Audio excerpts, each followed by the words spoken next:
Scan complete. Break. Core siphoned. Break. Fog rising. Break. Roots severed. Break. Silenced. Break. Citadel feeds. Break. Irisa falls. Signal lost. Deep Space Telemetry Log. Orbital Station 7. The bay doors of the asymmetrical obsidian hull slammed open. Beneath the dropship, engineered organic thrust organs exhaled, their blistering heat colliding with the 92% toxic rust fog of Irisa. I stepped off the ramp. The sheer weight of my volcanic basalt armor sank my boots deep into the mud. Beneath the heavy stone plating, thick, chalk-white bio-sinew pulsed against my skin, pumping the Citadel's synthetic fog directly into my respiratory ports.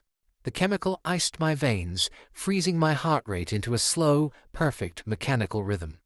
Instantly, my AR visor snapped online. The digital feed hijacked my visual cortex, twisting the towering carbon steel trunks of the anchor trees into jagged teeth.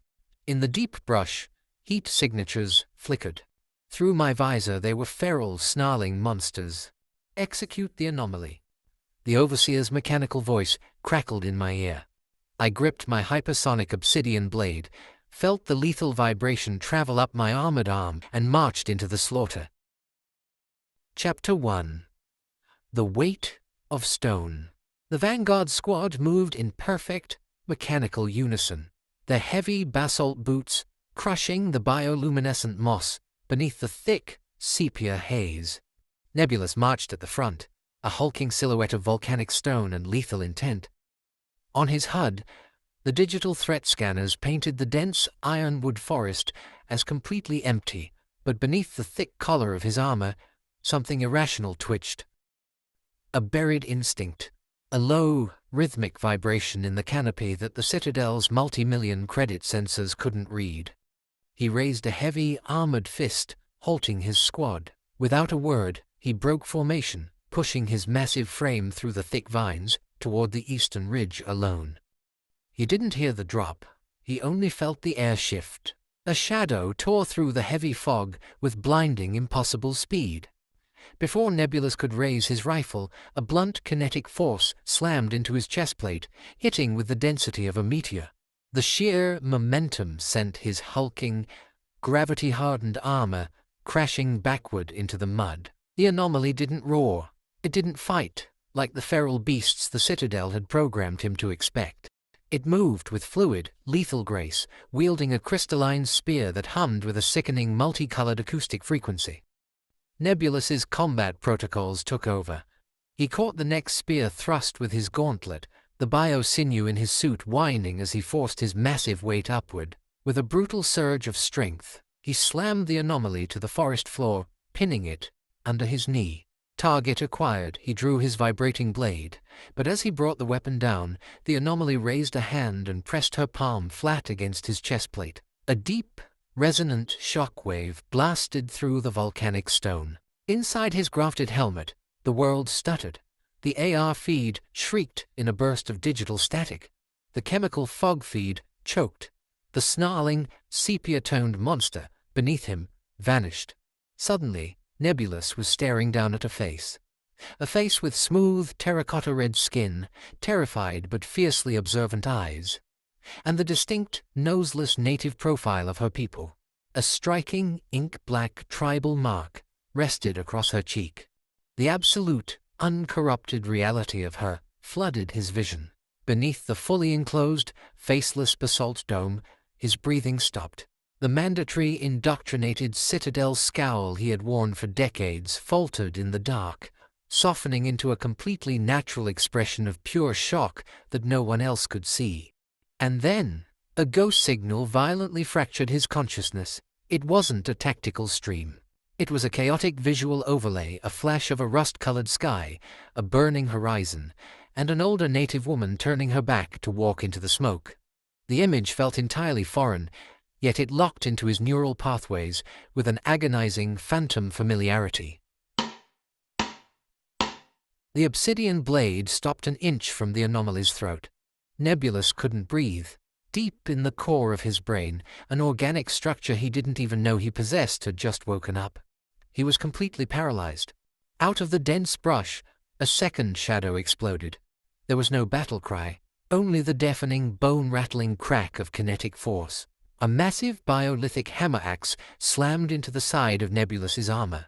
The blow was devastating, shattering the outer volcanic basalt of his chestplate and throwing his massive frame off the anomaly. By the time Nebulus hit the mud, gasping for the chemical air leaking from his suit, the forest was empty. The anomalies had vanished into the rust-sepia fog. Vanguard Leader, report. The Overseer's voice cut through his helmet static, laced with cold suspicion. Our telemetry shows a massive, unauthorized biometric spike. Explain your neural output. Nebulus stared up at the dark canopy above him. His chestplate cracked open to the toxic air. His heart hammered against his ribs. He forced the raw panic down, locking his voice into a dead, mechanical monotone. Acoustic interference, Nebulus lied, the words tasting like ash in his mouth. The indigenous weapons caused a temporary hardware malfunction. Target escaped. The recalibration bay was a monument to absolute unnatural control. Suspended deep within the floating, monolithic basalt architecture of the citadel, the room was freezing, shadowless, and lit by a harsh, blinding glare that physically burned native Irisan eyes. Heavy mechanical armature, bound together by creeping veins of chalk-white engineered biosinew, locked around Nebulus's limbs, hoisting his massive frame off the sterile grated floor. He did not fight it. He stared straight ahead at the reinforced observation glass, holding his face in a rigid, lifeless mask, while the number 2 overseers watched him from the control room. With a pressurized hiss, the machinery violently wrenched the shattered outer basalt chestplate from his torso. Next came the heavy gauntlets and the greaves, but the domed helmet remained. The machinery could strip away the impenetrable Vanguard stone, but the chalk-white biosinew underlayer and the faceless helmet were grafted directly into his flesh. He was never truly unarmored. He was permanently sealed inside the machine. A freezing chemical flush rained down from the ceiling. It tasted of ozone and ammonia. It burned as it hit his bare skin, aggressively scrubbing away the rust-sepia residue of the forest. To the citadel, the biology of Irisa was an infection. This was the cure. But the freezing flush couldn't wash away what was happening inside his skull. His pulse was a frantic, erratic drumbeat.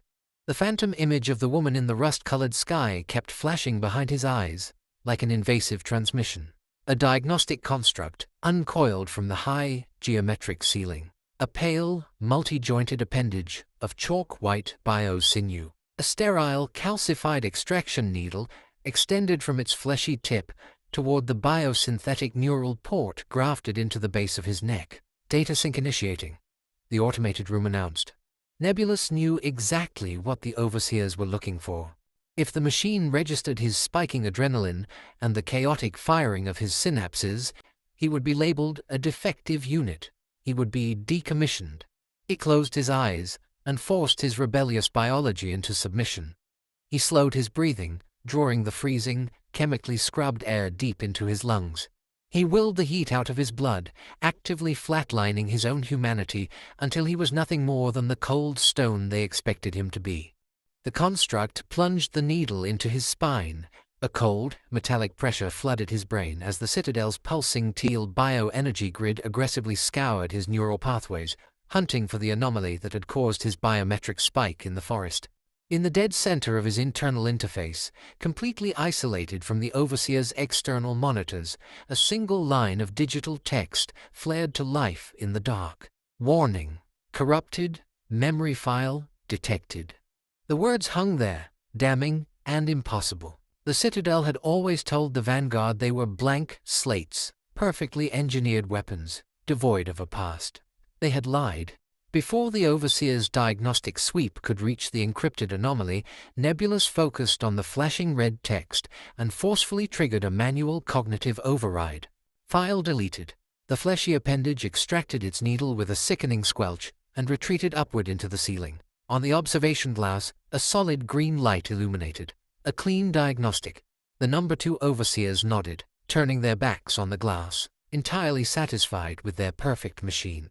The heavy armature released him, dropping Nebulus to the cold metal floor. He stayed there for a moment on his hands and knees, the freezing chemical runoff dripping from his skin. The warning file was gone from the system. The overseers were blind. But as Nebulus stared down at his own trembling hands, he knew a far more terrifying truth. The Citadel hadn't just built a weapon. Something native to this ancestral world had left a permanent, hidden footprint deep inside his biology. And it was waking up.